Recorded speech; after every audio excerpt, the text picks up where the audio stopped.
Let's imagine now that we have a disk, and the disk, there's sort of a hole here, and there's a metal rod that goes straight through there horizontally. So this is the vertical plane, and we hang an object of mass m1 on this side and an object of mass m2 on this side.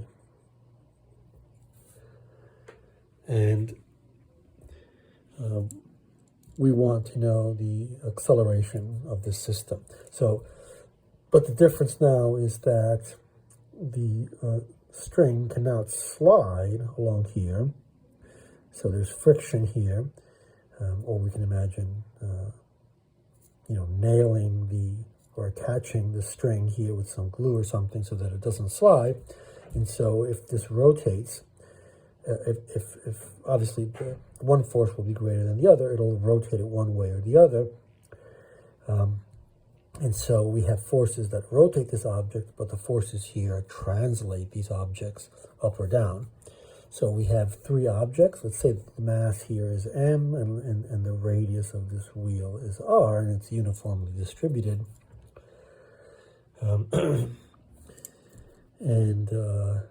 So what we have is a situation where there's some tension here we don't know, but it doesn't have to be the same as the tension on this side because of the fact that we're not sliding. So there isn't one overall tension in the system.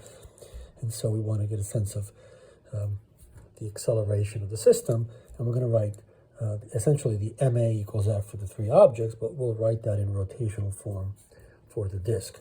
So for this object, we have m1a is equal to, let's say, t1, and then downwards it's minus m1g. For this object, we have m2a equals, now we said t1 is positive here. These things are all connected, so t1 up, and it's really a one-dimensional system, so we can think of it as right and left. So to the right is positive, and t2 would be to the left, so that has to come in as negative, minus t2, and then we have plus m2g there. Whereas for this object, we have to write I alpha equals torque. So we have, we know the moment of inertia about the center of the disk is m r squared over 2. And so then we have the angular acceleration, but we're looking for the linear acceleration.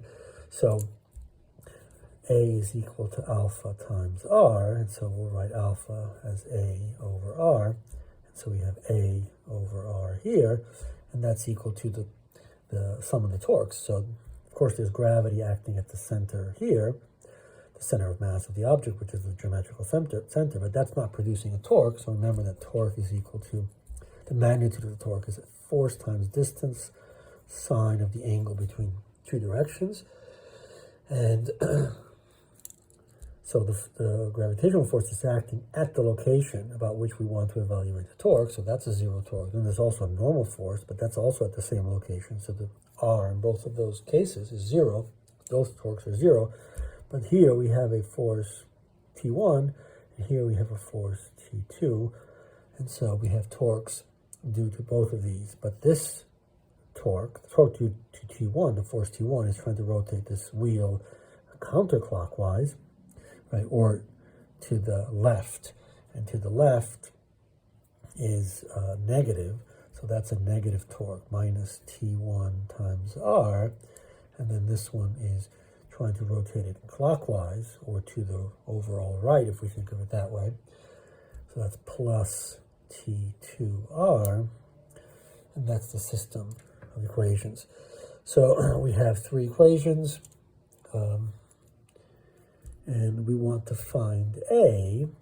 The unknowns are T1 and T2. So let's get rid of T1 and T2. So let's see. I have M1A T1 here and T1R here. So if I multiply this by R, then I add it to this one, I'll get rid of T1. But if I multiply this one by R, and add it to this one, I'll get rid of T2. So really what I want to do is multiply both of these by R. So I have M1 AR is equal to T1R minus M1G R. And then let's do M2AR equals minus T2R plus M2GR. And then we have the last one, which is we have R here, so MAR over 2. Yeah, M1, M2, and then M for that one. We have minus T1R plus T2R, and we'll add all these together. Add this to that, add that to that, add them all together. Here we have M1 plus M2 times AR plus MAR over 2. We have to pull the A out. Here we have, T1R cancels with the minus T1R from here. We have minus T2R here and T2R here, so all of these cancel. And we have M2GR minus M1GR. And so A is going to equal to M2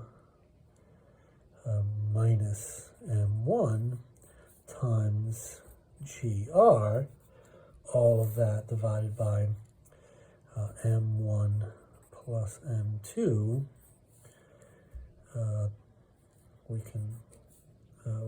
We're pulling out the A, and we have an R there, plus M over 2R, so we can cancel the R's out. So the acceleration is equal to M2 minus M1 G over M1 plus M2 plus the mass of the disk over 2.